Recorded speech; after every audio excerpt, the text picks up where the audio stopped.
Do we have any requests for an agenda change? Anyone? And we should move on to the presentation.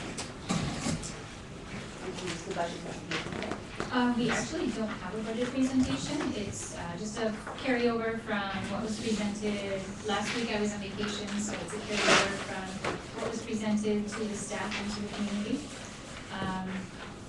So being gone last week, I have not worked on the numbers at all. And at the last presentation that was done publicly, we did identify that our increase in expenditures is just under 800,000.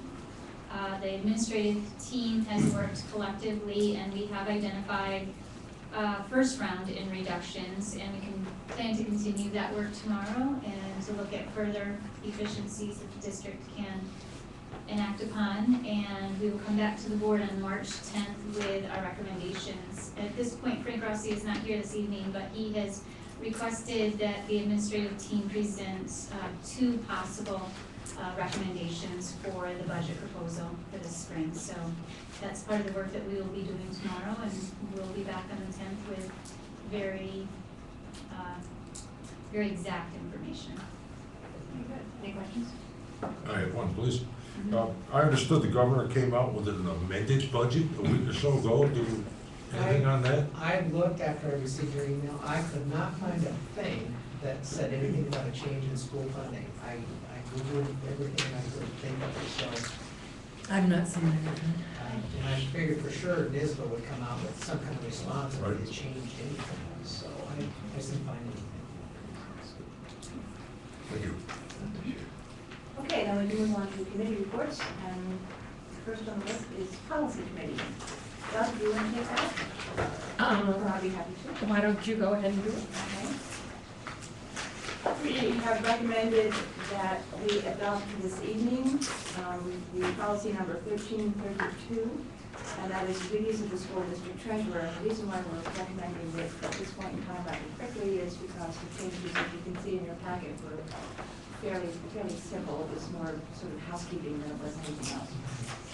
Pretty much the same way for policy number 5110, budget planning and development.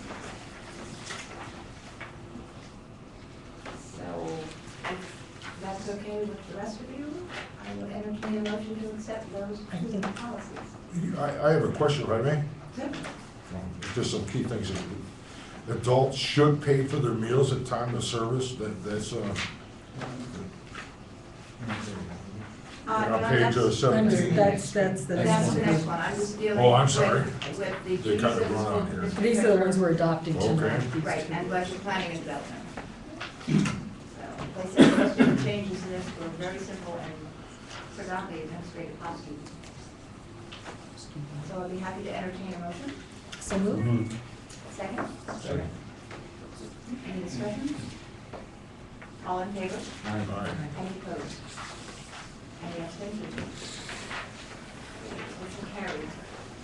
Okay, now moving on to the second one. This is the first reading for policy number 5660, school food service program, lunch and breakfast. And I think, John, that's where you may have had a question? Well, I actually have two on this policy on the page 15 of 36. We actually have a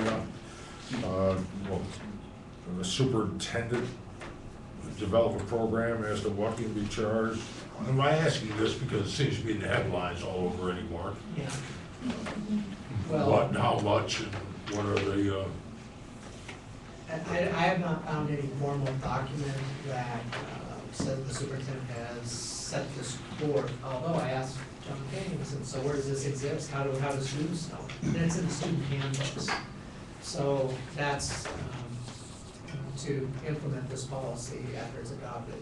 They probably need to put something in writing that there was some direction to summarize it, but right now I think it just lives in the student handbooks. okay.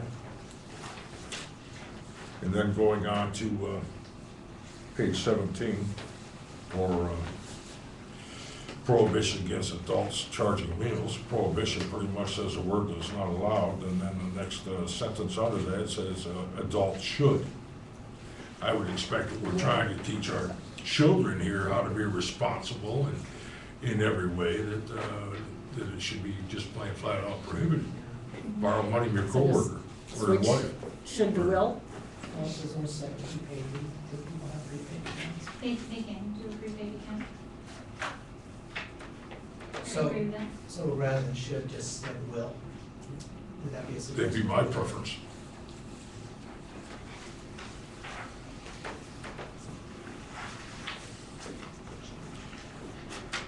And that's all I had on that one.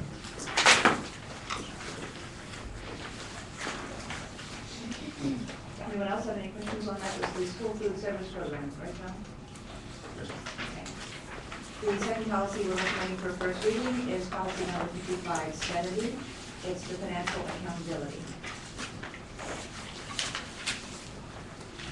So my question is, everything that's in yellow, is that what was recommended, or is that what we're actually changing? How? My understanding is that's new. That's, yeah. It's new in terms of what's written in the policy, it's not new in terms of what the district does. It's kind of bringing law into the policy. Right, now correct me if I'm wrong, but it seems to me that if it's in the light blue, then that's sort of a slight change according to the That's, original policy. yes. If it's Those are the coded in yellow, alterations. this is something that is in addition to what was the policy had before. Correct. But as And Kimberly red is points out, correct. it may not be necessarily new to us in terms of Correct. practice, it's new in terms of the policy that we're looking at. Correct.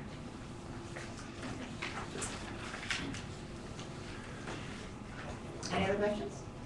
Good with it. Okay, and those are the only two that we're recommending at this point for our first reading. May I entertain a motion? So moved. Second. Any discussion? All in favor? Aye. Are there any opposed? Any abstention? Motion is carried. Thank you. Next committee meeting, or committee report would be the facilities committee. Well, it's been, just as I sat down tonight, I got more information, more positive information. But basically, our bids came in, many of them as expected or below, which is great.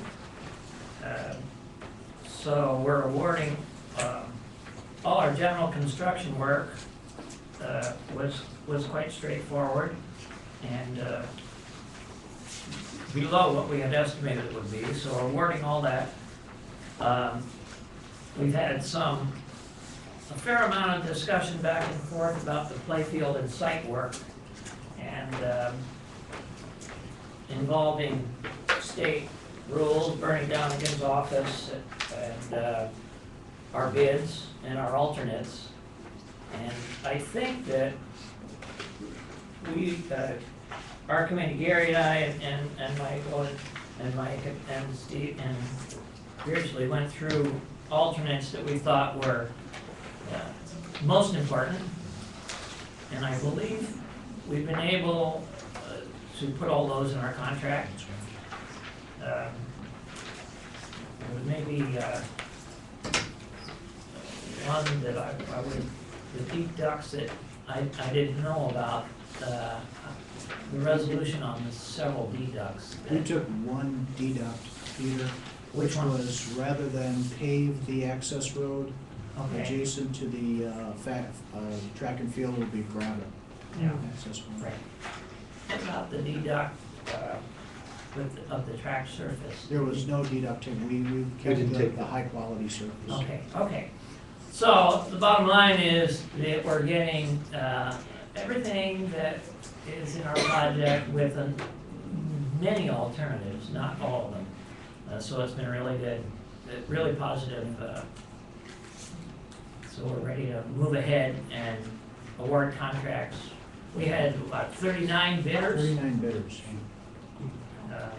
And all- Originally 61 plan holders, but only 39 turned in bids, so it was 39 bidders. good movement. Wonderful. And I think our timing was excellent. Getting this Yes. bid out in February when companies are looking for summer work, excellent. And I compliment Beardsley and CNF for doing, and Mike DePerno for really pushing this through it in a very, very carefully timed fashion. So I think it's all Looks good. So Looks great. it's what you promised the voters, and that's really Yeah. what last night. So we're gonna go ahead and award contracts tonight, is that correct? Yeah, I'd just like to know what Steve and. Yeah, can we do this now? Please do, Okay. yeah. Kind of maybe walk you through a little bit. Yeah. Yeah, after the bid opening, we received bids on the 18th. We came down here, did some preliminary calculations, got back together in here on the 20th with Peter and Gary and the people we mentioned before, Mike Babcock and all the mics we had. Mike's here. Even Even Mike in, Mike in Arizona, Mike Yeah. Herzog. Um, So So, it came out of the pool. yeah, so we really, and what you see in front of you, the spreadsheet that you see in front of you, is the awards we're recommending tonight. And can I at least get one of these? Yes. Is that okay? Sort of. Do we see Do that? the other. Somebody switch it Ah, Okay. How's that? much better. Beautiful. So, what we're talking about tonight is awarding to these contractors those base bid numbers plus those accepted alternates, and I'll run through the accepted alternates for you. And the total contract value is $5,226,243, which is inside of your referendum amount and is ATM. That's really, which means that it's not a tax burden. And that's what we also promised the voters back in December of 12. So, general contractor, Streeter Construction out of Elmira. Those two alternates were the only alternates that they had. And alternate A2 and H2 and E3 are all, so A2, H2, E3. So remember how this works, is the responsible low is the base bid plus the accepted alternate, which means that we don't pick and choose which alternate to take with one contractor, and you apply it to everybody. You look and see who's low, and then you go from there. So the A2, H2, and E3 are all associated with room 149, which is a computer room over adjacent to the shop here in the high school. So we're able to get that. And the bulk of that work you'll see is heating and ventilating from HMI, who we've had here on campus before. We know them well. The other alternate, which is an A3 at the elementary school, which is insulating that basement in the elementary school, the lower level. So third time's a charm. yeah, that alternate's been on the board for 6 years, 7 For 5 years. 5 years, okay. Yeah. Who's the cook in the painting department? Cook? That'd be Cook my is, uncle. you can see there's no E on this cook. Oh, right, you spelled it wrong. Actually, the cook is a painter we've had here on campus before. We're very familiar with their work. And Cook and Streeter will be very closely allied in the renovations over at the middle school associated with the art technology wing and getting that handicap accessibility. And the stairwells too. And actually, So they're painting the stairwells for $34,000 and other stuff? yeah, And that's the same one that started out, as I believe, at $28,000? we found a better way. And went up because of asbestos? Yep, we found a better way to do it. And we actually consulted with them too. There And is, several manufacturers. John, there is an asbestos element to that. That's- Right. And we also have an asbestos abatement contractor, you're right. Oh, yes. Window specialists. Window specialists, just like the name suggests, the window work, and they are at the middle school, replacing all the windows at the middle school. Kimball Plumbing, they have bits and pieces of work throughout, and they're all base bid. HMI, like we said, they're the heating and ventilating contractor. Bulk of their work is really associated with that room 149. The electrical contractor, Richardson Brothers out of Ithaca, really great contractor. We're really happy.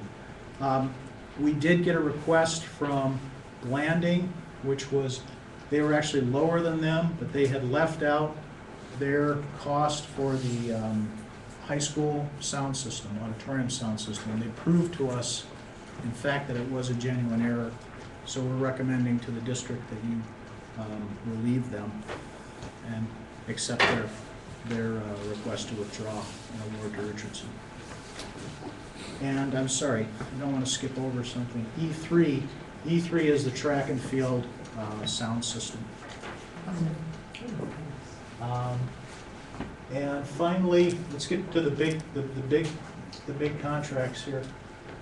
So when we call it site work, that's the site work that's associated mainly around the elementary school for the parking lot, the realignment of Delaney Drive, getting the parking off of Delaney Drive. So the idea here is C1 and C2, and oh, by the way, I forgot to mention, I did include with this, you'll see highlighted the alternates that we're asking you to accept tonight.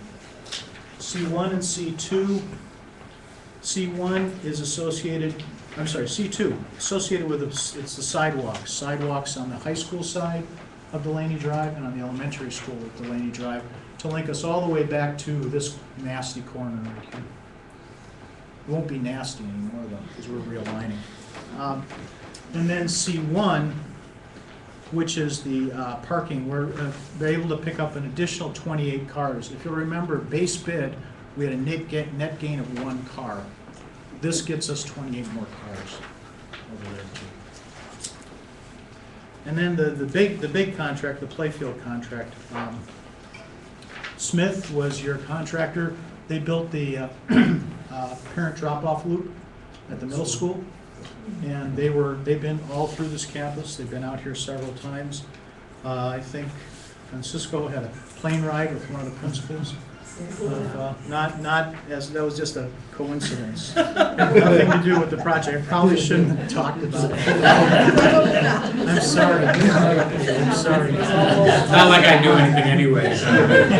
You did say you got it. Yeah. So L5, so alternate L5 and L9 are both associated with a concession stand that you'll someday build out there. There's a pad, a 24-foot by 36-foot pad, and then that gets you the sanitary and the power up to there too. And then finally L8, which is a deduct alternate, and that's what we started talking about, rather than paving that stretch of access between roughly there. I'm trying to get my bearings here. From the tennis courts out to the concession. It will be a gravel drive.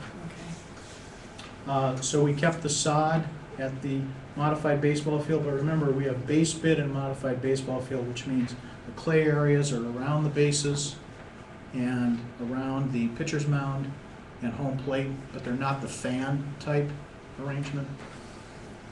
That's what we did not take. And the extras too, the other And- alternate, right. the extras. Yeah. On the driveway coming from here up to the football area, you just mentioned the gravel, will there be a sidewalk to accommodate the handicap wheelchairs, or, I mean, I thought in part that that's why we were doing this, for handicap parking, with those who may not have that advantage. Do we have, Yeah. John, I don't know off the top of my head. I believe the same area still exists, so the gravel area is exactly what the base would have been size-wise and square footage for parking, and we have added handicap parking spaces at that area. which I understand. Right, so they can still drive out and park. But if there's someone who is handicapped and is not fortunate enough to have an automobile, and they have to get from the parking lot or wherever out to the field, and we made accommodations for that, either be a blacktop sidewalk or otherwise. No, there is No, none in the no, we project. don't. I would imagine that that will come back to haunt us It may. someday. Golf cart? Maybe we could recommend they drive someone out and drop them off and. And that's what we've done in the past, is allowed families to take them out, drop them off, and come back, yeah. Is there a paved parking area out there or just No. gravel parking? It's all gravel. So, And remember, we have to keep in mind, we're very, very tight on our incidental cost maximum incidental cost allowance. When we go over that, what happens is then it becomes local share, which could translate into you pulling funds from other places or taxing. And I understand that, but I also know the history of lawsuits and whatnot, and I guess that's what I'm looking forward to. Or not. I can say that the gravel drive, it's gonna be a pretty compacted drive. I'm not saying it's gonna be perfect, but it's not just bank run gravel. Put it that way. Sure. So that's really, really what we're asking the board to do tonight is take action and have a motion and a vote to approve these contracts and these contract amounts so that we can inform the contractors and then get the contracts actually in motion. Okay, I need a motion, So moved. second. Second. Is there any discussion? Any questions? Katie, you had a chance to take a look at what's going on around the elementary school in terms of parking and I actually was here for most of the athletic field part. The elementary, but the part I was most concerned about was the sidewalks, and it sounds like that's included, so I'm It is. really pleased to hear that. Really pleased. And as well, this gets us about 40 additional car parks out there. Actually, 28. Oh, 28, Didn't okay. count, yeah. The 40 would have been, the additional, those, what you're thinking of, Michael, would have been along Wig Street. Oh, so And the way 28. that was developed, yes. That's good.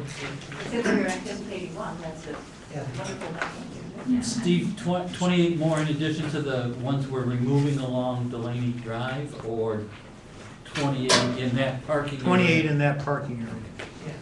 Well, net. as So a that's- net gain of 28 over what we presently have. Yeah. Oh, Nice. Yeah. So we're actually increasing number of spaces on campus. Wow. so we've accounted for the ones we're taking out? Yes. Yes. Oh, Yes, that's right. Sorry. Any other questions or comments? Well, you know, the site work and the playfield work is a very tight number because of the state rules, and Bernie Donegan worked that through apparently. Right. So that we have not, I think we're at the point where we don't have much flexibility. That's right. Over That's the above what- reality of it. yeah. We weren't able to take all the alternatives, but we took the best one. I think so. So if you don't mind, I'd just like to let you know what the next step is, and, So so. did you do a vote yet? I'm Is sorry. that it? No, Oh, we're sorry. still in discussion period. So, Do um, you have something to add? Yeah, I do. Just wanted to let you know where things are at and where we're going. And March 11th, we'll be holding our first pre-construction meeting, and we're hoping to mobilize on the 17th at the playfield. So that's the goal, to be able to reach being able to have that football game in October. We need to get them started now, so that's where we'll have it. So you'll start seeing some things happening in March. And I don't know if I don't think I mentioned it, or we mentioned it before. We did have a conversation with Frank Rossi about this today too, just to brief him on what's going on today. Well, that makes it okay. Thank you. Actually, he had a conversation with us. Okay, I just have a quick question regarding the sound system in the auditorium. It's not by any chance wireless, is it? Yes. There are, yes. It is? Yeah, there are wireless mics that will go with it. Yeah. It's a, from what I understand, a pretty high-end system. Yeah. So really, here's, and also the arrangements for the soundboard and the like. So we're completing the work we started at the auditorium roughly 5 years ago. Okay, and that includes mics, Yes. okay, the lavaliers and all the other goodies that goes with that? Yes. Oh, yeah. Just not the I was just looking over Shoes that off and running. same question. I think it was eight of the lavalier and 2 additional handheld. Oh, I'm not worried about the handheld ones, I just want the ones you Yes. use for theater, you know. Exactly. Okay, is there any more questions, comments, discussions? Then I will call the motion. All in That's favor? exciting. Aye. Sorry. Any opposed? Any abstentions? Motion carried. Thank you. Okay, we will proceed now with getting letters of intent about tonight's meeting and also contracts out to contractors. And Tina, we'll just need the meeting minutes from the board and the resolution. But that's not going to hold us up. So we expect to have how much of this done by next school, starting school year? All of it done? Most of it, yeah. By September 2006? With the exception of the gymnasium floor. Gymnasium floor, high school. Yeah. Again, for the fundraising for. All right, Lacey, yep. That's it. But we're looking for, I believe, October 31st, for substantial completion of that. Thank you, and thank you for all your hard work. It's a pleasure. It really is. It's nice to see this get done.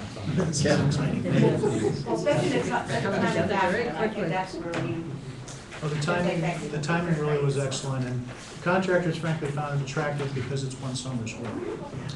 And it doesn't, they don't Well, that's mobilize. true. Yeah. Doesn't time out. Thank you. Off we go. See you in 2 weeks, John. Bring your hat next time. Yes, sir. And a snow blower. okay, moving on to the audit committee, I don't think, Michael, we have anything at this point to report on that one, so that means we can move on to the CSE committee, and there, I think we have some goodies for us. Yes, well, we're meeting this Thursday, actually. That committee meeting, we had to schedule it well out, a couple weeks. So we're gonna meet this Thursday and review programs that we currently have, numbers that we currently have, as well as aids. When's that, Sarah? That's Thursday. 3 to 4? I have written down, but 3 to 4. yeah. Yeah, right in my office. And then that information will be shared with the rest of the board. So, And if I come, the 4 doesn't matter, right? If there's 4 of us in there. It doesn't count as a quorum. speak. As long as I don't speak. Yeah, zip the lip. Ice skating. with I kids. gather, Cisco, you're gonna be there as a, an observer. Yeah, everybody should back up.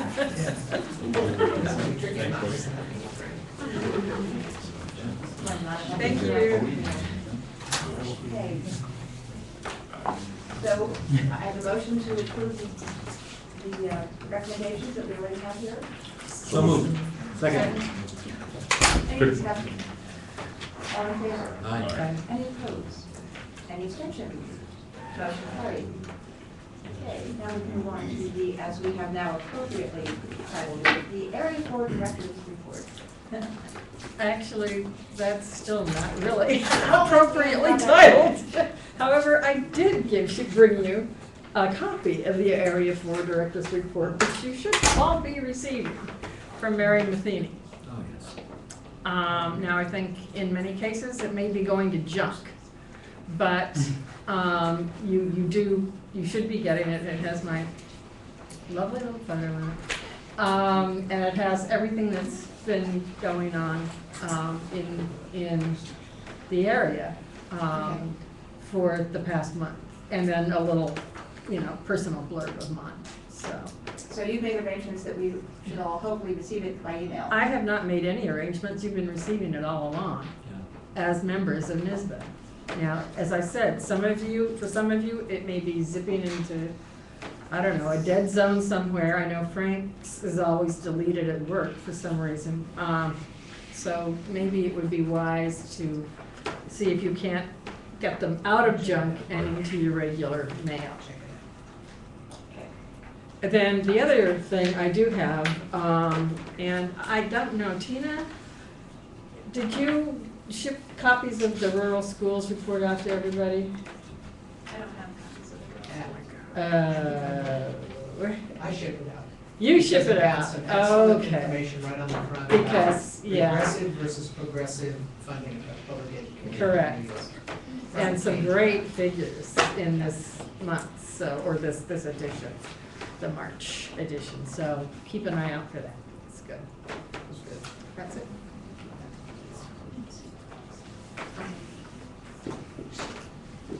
Okay, we can move on then to the board forum. Should I go for And it? that would include you. All right. So we, today was our first day back from February break, so starting new units, a lot of tiredness, et cetera, et cetera. Brawl for the Ball is on the 21st of March in Lansing. We are beginning to plan with Lansing this Wednesday. We're meeting at Wegmans. We're going to begin setting stuff up. Staff sale is this Friday. I think a lot of people know about that one. Grease rehearsals are in full swing. The performances are March 14th through 16th. Winter sports have just finished up, and there are two really exciting things that happened with the end of winter sports. JV boys basketball won their championship game against Waverly here, not last Friday, but the Friday before. And indoor, our state meet qualifier was not last Saturday, but the Saturday before, and Claire Melvin, who was a freshman, ran the 600, and she placed 5th.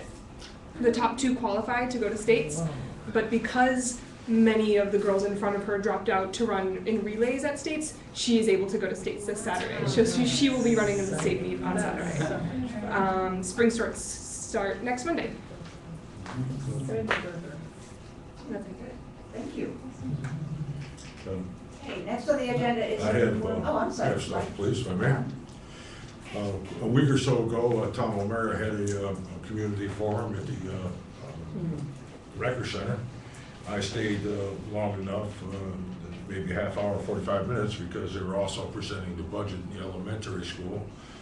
Peter, you were there, maybe you give a report on that, but I sent him an email and a follow-up phone call and asked him to have lunch with him, as well as Senator Mazzolio I sent a request to, and Tom, several anyway, I can't get all the names, but fortunately Phil Palmisano, who is a 132nd District Assemblyman, who represents Corning, Schuyler, and a portion of Seneca. He had several town meetings over the weekend, and Lodi, Willard, and Ovid. By the time he got to Ovid on Saturday, no one cared to hear him anymore, and there was only myself and 3 other people. So we sat at a rather informal meeting around a small table, and 15 minutes of the other 3 people asking about highway funding and stuff, and talking about old times. I presented him with the NISBA Pathway to Prosperity that I got in the mail, and I brought to his attention the gap elimination adjustment and how it's affected us. And I explained to him how for 15 years I've been trying to get pre-K into our school, and the way it's set up, and that with the gap elimination adjustment, pre-K funding didn't seem to be, and I had tears in my eyes to say this, didn't seem to be the right time to do it with the funding the way it is. I mean, I hold that very close to my heart. And if the governor had an excess of 1.5 billion, maybe he ought to go toward the gap elimination or pre-K funding. Get it all done at once. I discussed unfunded mandates, concerns about the tax cap, potential insolvency, mergers, rebates, and education for convicts. And on a different note, I discussed extensively the SAFE Act. I had it made personal. But I have to say that talking to him was just short of looking in the mirror, talking to myself. He had the same concerns that I expressed. He's been working on them, and I feel he's very confident to take our cause of education back to the Assembly and at least make a point. And to further on that, I reached out to Barbara Lifton and Mike and Kimberly, and I will be having lunch with her this Friday to express our same concerns all over again. But I'm making every effort to contact every congressman we have, or assemblyman and senator, and I think this is the best way I can go about it. It really hurt, Jeannie. I can't believe it, I can't believe that. Just to piggyback on what John said, I was at the O'Mara town meeting, and he's very much I think I get the sense that a lot of our local reps are very much against the gap elimination adjustment. They know I think many, if not most all of the upstate representatives are against it because it harms upstate and benefits others. Benefits or doesn't affect as much the downstates. So our at least Tom O'Mara's doing what he can to get that crossed off. That was a nice town meeting, Jeannie, and who else well, you were there. Get some computers. And two of her teachers were there as well, as was I. And it was a nice get together. Great spot for it.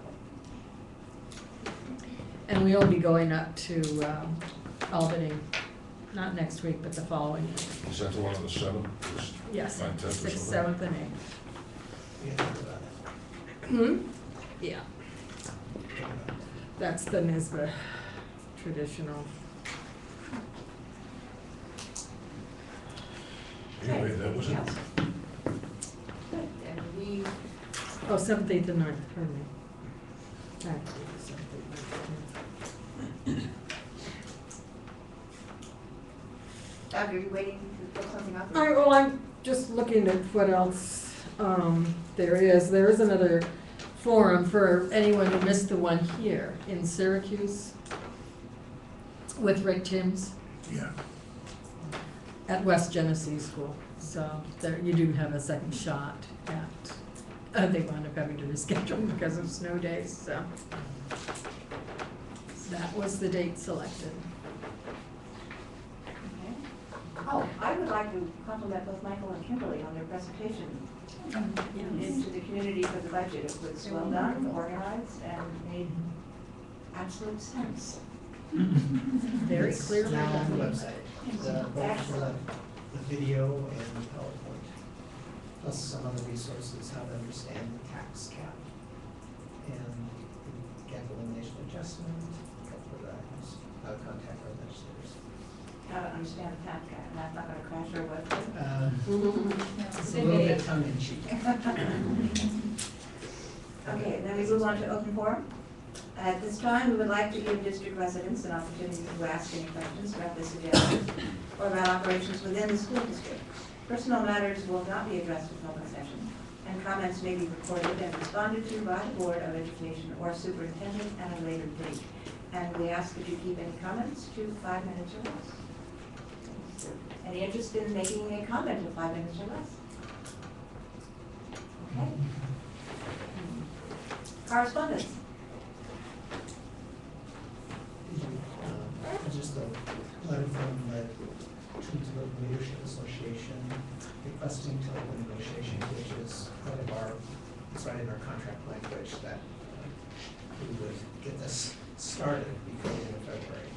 So, And have we got it started before the end of it? We are, with we are started. started. Started. We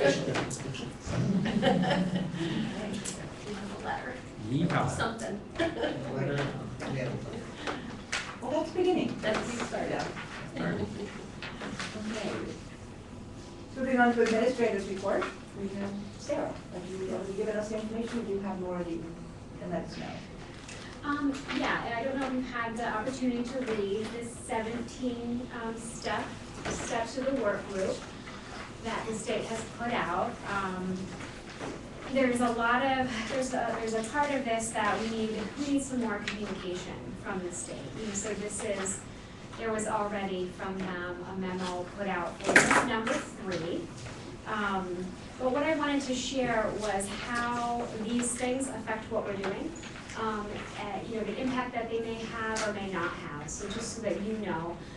Because the state puts things out a lot, right? And so then we have to interpret what that means for us, for insurance, and also our goals and the work on our goals. So we met as soon as this memo came out as a group, as an administrative group, and we talked about the implications. We kind of firmed up our understanding on them, and then talked about what they mean. And so we bubble things because there's so many state initiatives.